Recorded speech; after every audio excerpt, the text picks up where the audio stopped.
Good morning. आज हम 10वीं कक्षा में जो हिंदी है वो देखेंगे। इसमें हम वाक्य भेद देख रहे थे। वाक्य भेद में हमने देखा था कि वाक्य के भेद अर्थ के दृष्टिनुसार और रचना की दृष्टिनुसार। कल हमने देखे थे कि अर्थ के दृष्टिनुसार उसके 8 भेद होते हैं। जैसे विधानात्मक वाक्य जिसमें क्रिया हो रही हो, जिसे हम विधानात्मक वाक्य कहते हैं। दूसरा हमने प्रकार देखा था निषेधार्थक या निषेधात्मक वाक्य, जिसमें कोई क्रिया करने का नकार दर्शाता हो या नहीं है शब्द आता हो, उससे हम निषेधात्मक वाक्य कहते हैं। जैसे हम अपना विस्तार नहीं करते, है ना। तीसरा हमने प्रकार देखा था प्रश्नार्थक या प्रश्नवाचक वाक्य, जिसमें कोई भी वाक्य प्रश्नार्थक रूप से पूछा जाया हो तो उसे हम प्रश्नार्थक वाक्य कहते हैं। जैसे आप कहाँ गए, जिससे लास्ट में प्रश्नार्थक साइन होती है। फिर हमने चौथा प्रकार देखा था आज्ञार्थक वाक्य या आज्ञावाचक वाक्य, जिस वाक्य में किसी भी प्रकार का आज्ञा करने का या प्रार्थना करने का बोध होता हो उसे हम आज्ञार्थक वाक्य कहते हैं। इसमें हम पांचवा जो प्रकार देखा था वो था इच्छार्थक या इच्छावाचक वाक्य, जिस वाक्य में किसी की इच्छा, कामना या आशीर्वाद का बोध होता हो उसे हम इच्छावाचक वाक्य कहते हैं। जो 6 नंबर था वो है संदेहार्थक या संदेहवाचक वाक्य, जिस वाक्य में कुछ संदेह दिखाई दे, जैसे शायद, है ना, शायद अब कोई मिलने वाला नहीं आएगा। इस प्रकार जिसमें कुछ संदेह दिखाई दिया हो तो उसे हम संदेहात्मक वाक्य कहते हैं। उसमें ज़्यादातर शायद शब्द होता है।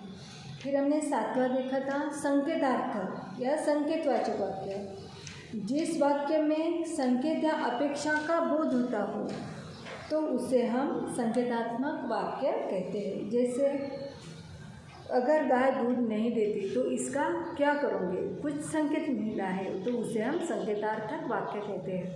और जो 8वां प्रकार देखा था वो था विस्मयादिबोधक वाक्य, जिस वाक्य में आश्चर्य, घृणा, भावना, है ना, जैसे विस्मय आदि का दर्शाना हो तो हम उसे विस्मयार्थक वाक्य कहते हैं। जैसे वहाँ क्या अच्छा बगीचा है, ओ ये क्या हुआ, इस प्रकार को जो वाक्य कहते हैं उसे हम विस्मयादिबोधक वाक्य कहते हैं। अब आज देखेंगे रचना की दृष्टि से वाक्य के प्रकार। इसके 3 प्रकार होते हैं, सरल वाक्य, संयुक्त वाक्य और मिश्र वाक्य। सरल वाक्य किसे कहते हैं, जिस वाक्य में केवल एक ही क्रिया हो, दूसरी क्रिया ना हो उसे हम सरल वाक्य कहते हैं। यानी जिस वाक्य में केवल एक ही क्रिया हो, एक ही सेंटेंस दिया हो तो उसे हम सरल वाक्य कहते हैं। जैसे मोहल्ले वाले अपने फुर्सत से आते हैं, सिर्फ एक ही क्रिया है, उसके ऊपर दूसरा कोई सेंटेंस डिपेंड नहीं है। जैसे काम होने के बाद मोहल्ले वाले अपने फुर्सत से आते, ऐसा नहीं, केवल एक ही वाक्य है, मोहल्ले वाले फुर्सत से आते हैं। यानी जिस वाक्य में केवल एक ही क्रिया का बोध होता है तो उसे हम सरल वाक्य कहते हैं। दूसरा जो प्रकार है वो है संयुक्त वाक्य।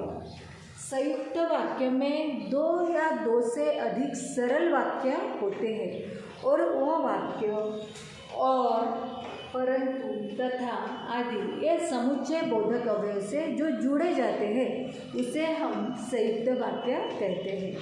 यानी जिस वाक्य में 2 या 2 से अधिक सरल वाक्य होते हैं और जो और, परंतु, तथा आदि इस समुच्चय बोधक अवयव से जो जोड़े जाते हैं उसे हम संयुक्त वाक्य कहते हैं।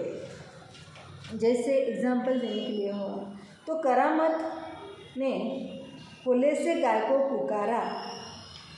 पुचकारा और उसके शरीर पर हाथ फेरा। जैसे मांडवी काफ़ी बड़ी नदी है तथा वर्षभर वह पानी से भरी होती है। जैसे 2 सरल वाक्य और, परंतु, तथा इस वाक्य से जोड़े हैं, इसलिए हम उसे संयुक्त वाक्य कहते हैं। और जो तीसरा प्रकार है वो है मिश्र वाक्य। मिश्र वाक्य में 2 वाक्य रहते हैं, जैसे एक प्रधान वाक्य रहता है और दूसरा शेष वाक्य रहता है। प्रधान वाक्य के ऊपर दूसरा वाक्य जो डिपेंड रहता है, जो शेष वाक्य रहता है, उसे हम मिश्र वाक्य कहते हैं। जैसे गाय ने दूध देना बंद कर दिया क्योंकि वह बूढ़ी हो गई। यानी एक वाक्य पर दूसरा वाक्य निर्भर रहता है, उसे हम मिश्र वाक्य कहते हैं। जैसे मैं सोचने लगा कि पर्यटन का अलग ही आनंद है, इस प्रकार ये भी मिश्र वाक्य है। ठीक है।